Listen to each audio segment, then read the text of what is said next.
Hello bachcho, let's read this question. This question states CS2 molecule has shape.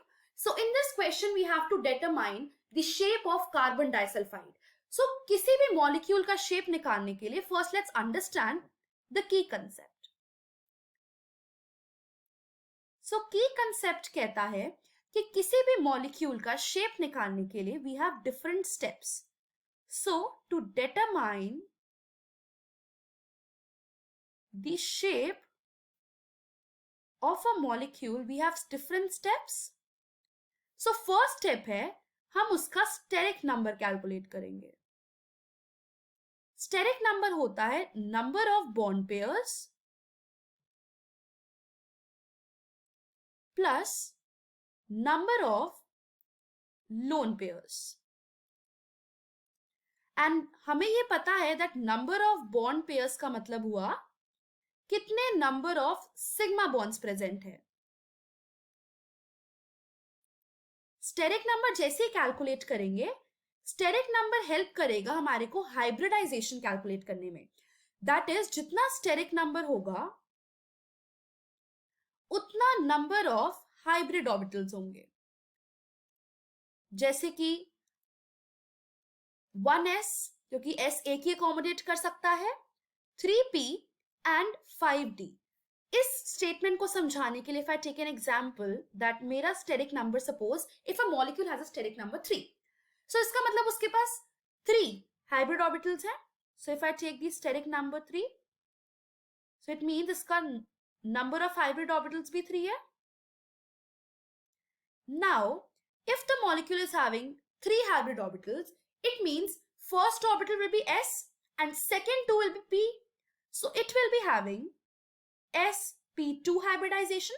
So from steric number we can calculate the hybridization. अब hybridization आ गई. Then what we will be doing? We know that hybridization is used to calculate the geometry. कैसे calculate करेंगे? If the steric number is 2, then it means the hybridization is sp. Then the geometry will be linear. If the hybridization is 3, it means it will be sp2, so the geometry is trigonal planar. Next, if the steric number is 4, it means it is sp3 and the geometry is tetrahedral. If 6, then it is sp3d2, then the geometry is octahedral. These are the few examples कि हम geometry कैसे determine करेंगे from hybridization. Now we don't understand the basic difference कि shape और geometry में difference क्या है. For that let's understand कि shape में basically bond pair include होते हैं सिर्फ. But geometry में bond pairs and lone pairs दोनों पे geometry depend करती है, but shape सिर्फ bond pairs पे depend करती है. So let's calculate the shape of CS2 molecule.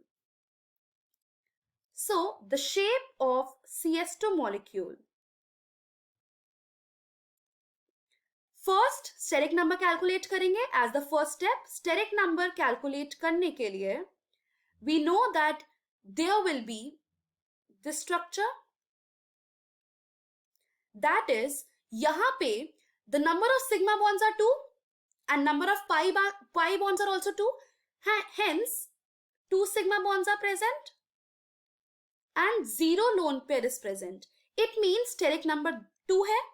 If steric number 2 है, it means number of hybrid orbitals कितने हैं? 2. If number of hybrid orbitals 2 है, इसका मतलब इसकी हाइब्रिडाइजेशन sp है. एंड अभी हमने देखा था द एग्जाम्पल, अगर नंबर ऑफ हाइब्रिड ऑर्बिटल्स 2 हैं एंड हाइब्रिडाइजेशन sp है, देन ज्योमेट्री इसकी लीनियर होगी.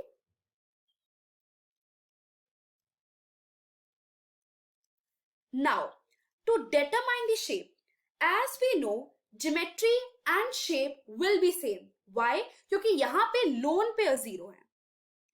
लोन पेयर 0 होने की वजह से ज्योमेट्री एंड शेप सेम होगी। क्योंकि हमारे पास टू स्टेरिक नंबर है, हमारे पास वेरिएशंस लोन पेयर्स लाते हैं कि अगर suppose there is a lone pair, so repulsion होगी, बॉन्ड बेंड कर जाएगी या बॉन्ड टी शेप ले लेगी, डिफरेंट शेप अटेन होती है due to change in lone pairs. But अगर CS2 मॉलिक्यूल्स में लोन पेयर्स ही अवेलेबल नहीं है, hence repulsion phase होगी नहीं, so geometry will be equals to shape that is linear. So the final answer to this question, it is that the shape of CS2 molecule is linear. I hope you understood it well. Best of luck.